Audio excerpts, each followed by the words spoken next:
A narcissistic woman will consistently lack empathy, flip the script to make you the bad guy, and twist reality in a way that keeps you confused, guilty, and apologizing for things that aren't even your fault.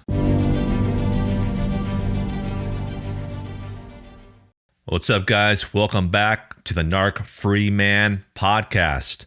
If you are new here, I'm your host, Phillip Dugas, and this podcast is dedicated to helping men break free from toxic, controlling, emotionally abusive, narcissistic women, especially the kind that nobody talks about, the covert female narcissist. In today's episode, I'm answering the most common questions I get from men who are trapped in these toxic relationships, whether it's a marriage, long-term girlfriend, or a situationship with kids involved. So let's get into it. Question number one is, how do I know if she's a narcissist or just emotional? This is one of the top questions I hear from men, and the answer lies in patterns, not just mood swings. A narcissistic woman will consistently lack empathy, flip the script to make you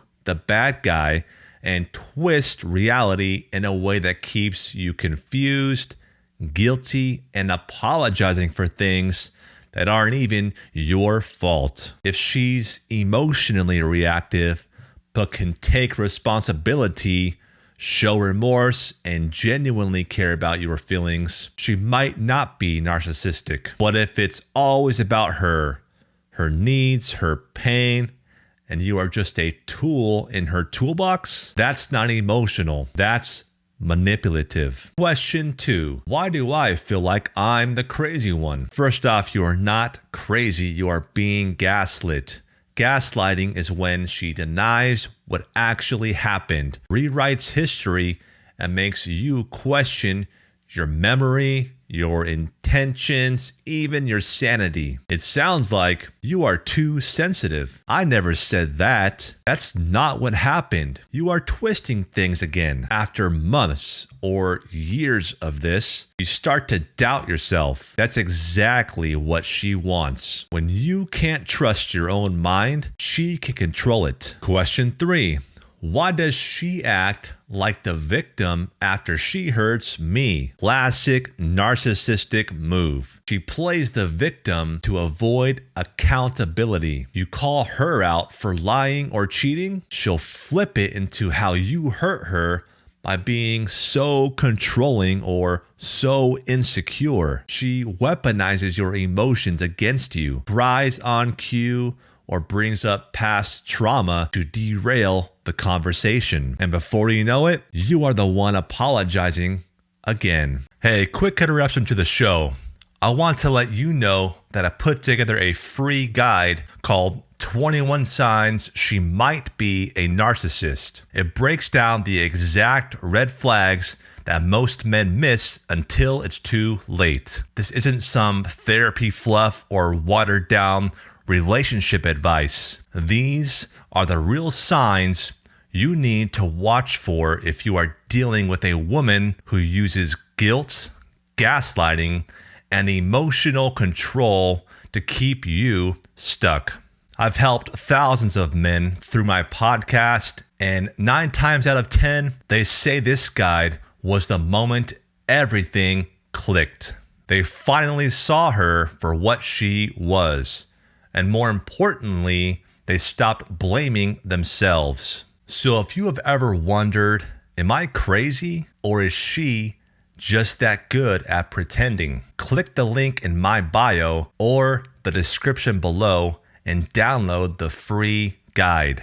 Now back to the show. Question 4. How do I break the trauma bond? This one's tough. The trauma bond is what keeps you stuck in the cycle. It's that addictive push-pull where she devalues you, but then gives you just enough affection to keep you hoping. To break it, you need space, physical, emotional, digital. You need truth. Write down everything she's done to you. No more minimizing. And you need support, not isolation. Get around other men who have been through it and made it out.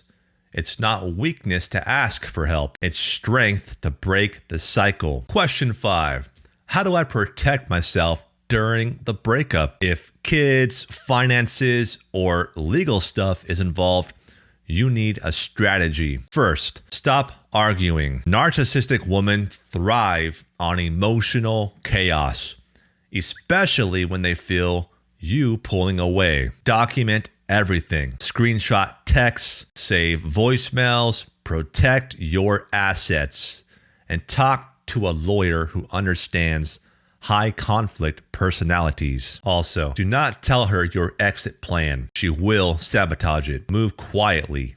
Get support, and when you are ready, leave without warning. Question 6. Will she change if I just love her enough? No. And I know that hurts to hear, but narcissistic women don't change because they don't believe they are the problem. They don't go to therapy for self-reflection. They go to manipulate the narrative. You can't fix her. You can only save yourself. Question 7. Why do I still miss her even though she abused me? Because you were groomed to feel responsible for her love. You missed the version of her that showed up in the beginning, the sweet, affectionate, attentive woman who made you feel like a king. That wasn't real. That was bait. Now your brain is hooked on the dopamine cycle of hope and withdrawal. That's not love, that's addiction. And like any addiction, healing starts when you face the truth and stop chasing the high. Listen, if you are a man dealing with this, you are not weak, you are not alone, and you don't have to stay stuck. This podcast, this community is here to help you unlearn the lies, rebuild your identity, and take your power back. If this episode hit home, do me a favor and share it with a brother who needs it. Until next time, stay strong, stay sharp, and stay narc free.